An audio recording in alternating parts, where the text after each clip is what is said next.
India, the world's largest democracy, the land of spirituality, yoga, and mountains of trash. Yeah, you heard that right. Welcome to the real India, not the one in travel brochures showing Taj Mahal sunsets and Bollywood smiles, but the one that smells like burning plastic and looks like a landfill that just got a citizenship card. Let's be 100% honest here, India has a serious garbage problem. And not the kind that a campaign photo op where Modi holds a broom can fix.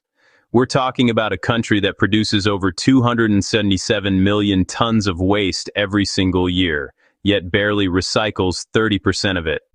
The rest? It's lying on the streets, floating in rivers, or being eaten by cows. Congratulations, India, you're the unofficial trash capital of the world. You know, most countries play sports like cricket or football. In India, there's a new national pastime, littering.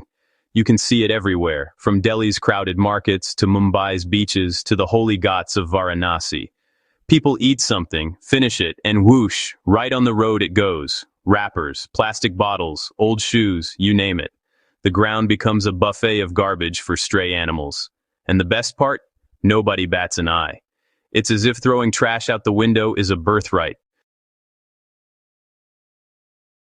To be fair, India actually has laws against littering. But you'd never know it, because enforcement is practically non-existent. There are supposed to be fines for littering, but good luck finding someone who's ever paid one. Most people genuinely believe it's somebody else's job to clean up after them.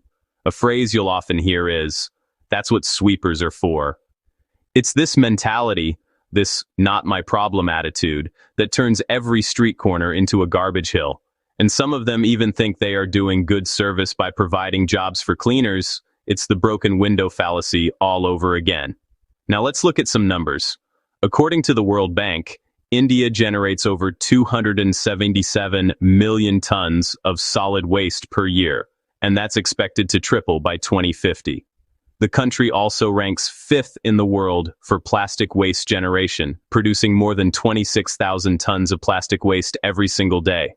Out of that, roughly 40% is never collected. It just sits there, in drains, rivers, beaches, or in the stomachs of cows. Speaking of cows, let's talk about the holy cow situation. In Hinduism, cows are sacred. People literally bow down to them, decorate them during festivals, and won't even eat beef because it's considered sinful. But here's the dark irony. These sacred cows roam the streets, eating plastic bags and rotting food out of trash piles. Many of them die slow, painful deaths because of blocked intestines from swallowing too much plastic. One study from the Indian Veterinary Research Institute found that over 70% of street cows in urban areas had plastic inside their stomachs. That's not holiness, that's hypocrisy. Imagine worshipping something and then poisoning it with garbage. It's like saying you love your grandmother but then feeding her cigarette butts for dinner. If that's how they treat something they consider holy, then I don't even want to know how they treat other things. But it's not just cows. India has around 35 million stray dogs, and many survive by scavenging garbage. They eat whatever they find, rotten food, plastic, diapers, and often get sick.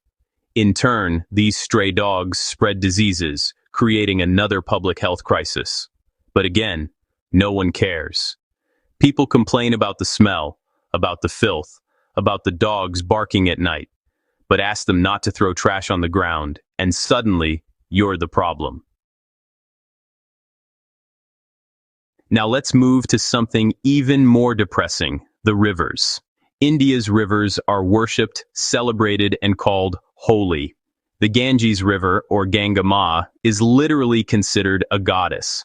Millions bathe in it to wash away their sins.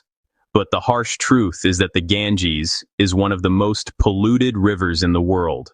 Industrial waste, human sewage, plastic, and even dead bodies are dumped into it daily. According to a report by the Central Pollution Control Board, more than 80% of the Ganges pollution comes from untreated sewage and waste. It's so bad that in some stretches, the water has less oxygen than a soft drink. People still drink it, bathe in it, and perform rituals in it. It's like taking a spiritual bath in a smelly chemical soup. You can't make this up. And yet, politicians and celebrities keep talking about Clean Ganga missions, and Swachh Bharat Abhiyan.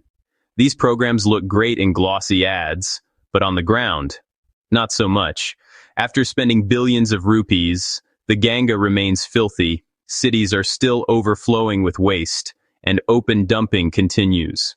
The campaign became more of a PR stunt than an environmental revolution. You'll see politicians sweeping an already clean street for photo ops while just a few meters away, there's a mountain of trash. It's political theater, nothing more. But let's be fair for a second. The problem isn't just the government, it's the mindset. Many Indians simply don't see cleanliness as a collective responsibility. It's cultural. In rural areas, waste management infrastructure barely exists. In cities, garbage segregation at source is ignored. Ask someone to separate wet and dry waste, and they'll give you a look like you just asked them to solve quantum physics. And this isn't just a matter of aesthetics. The consequences are deadly. Burning plastic waste releases toxic chemicals into the air, contributing to India's already disastrous air pollution. Dumped garbage clogs drains, causing massive floods during monsoon season. Mosquitoes breed in stagnant water, spreading diseases like dengue and malaria. It's not just ugly and smelly, it's also dangerous. Let's not forget about the oceans too. India is one of the top contributors to ocean plastic pollution. A study by the Ellen MacArthur Foundation found that India alone is responsible for around 13% of all global mismanaged plastic waste entering the oceans. That means your average Pani Puri plastic cup might end up in the Arabian Sea, floating next to a dead fish. And when people talk about fixing the problem, the solutions are often laughably small. Banning plastic straws, for example, sure, that's cute. But what about the billions of plastic bags still being used every day? What about the factories dumping untreated waste into rivers? You can't clean a landfill with a broomstick. Even recycling is a joke. Most of it is done by informal workers, rag pickers, who risk their health sorting through filth just to earn a few rupees. These people are the unsung heroes of India's waste management system, but they get zero respect, zero recognition, and almost zero protection. Without them, Indian cities would literally drown in their own garbage. Now, some netizens might argue, but the West also pollutes. Sure.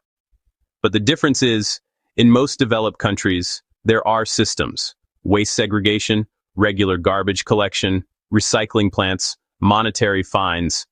In India, those systems either don't exist or are completely broken. It's chaos wrapped in a plastic bag. Let's talk about urban scenes. Take Mumbai, for instance. A city of dreams, they say, but also a city of dumpsters. You can't walk a block without seeing garbage piles taller than some houses. During the rainy season, all that waste turns into a toxic soup, flooding streets and spreading disease. Or Delhi, supposedly India's modern capital. The Ghazipur landfill there is now over 65 meters high, taller than the Taj Mahal. It's literally a mountain of garbage. And when it catches fire, which it does often, it releases enough smoke to cover half the city. The irony is brutal. A country that talks so much about spirituality, purity, and sacredness is drowning in filth. Holy rivers filled with sewage, sacred cows munching on plastic, temples surrounded by litter. It's like worshiping cleanliness while sitting in a dumpster. I simply do not understand their mindset. I simply do not understand their mindset. If India can send rockets to Mars, it can surely find a way to deal with its trash. It just highlights that the problem isn't technology, it's attitude. People need to stop treating public spaces like personal dumpsters and start realizing that every wrapper, every bottle, every plastic bag they throw carelessly is a step closer to environmental disaster. And maybe, just maybe, if India starts respecting its own environment, its rivers won't choke, its cows won't starve, and its cities might finally smell like something other than burning waste and cow dung. Sure, India is an underdeveloped country with per capita levels lower than sub-Saharan Africa in some regions, but it doesn't have to be full of litter and dirt. Many poor countries are also relatively clean, their people just don't litter. Because at the end of the day, cleaning India isn't the job of a government. It's the duty of every Indian who lives there.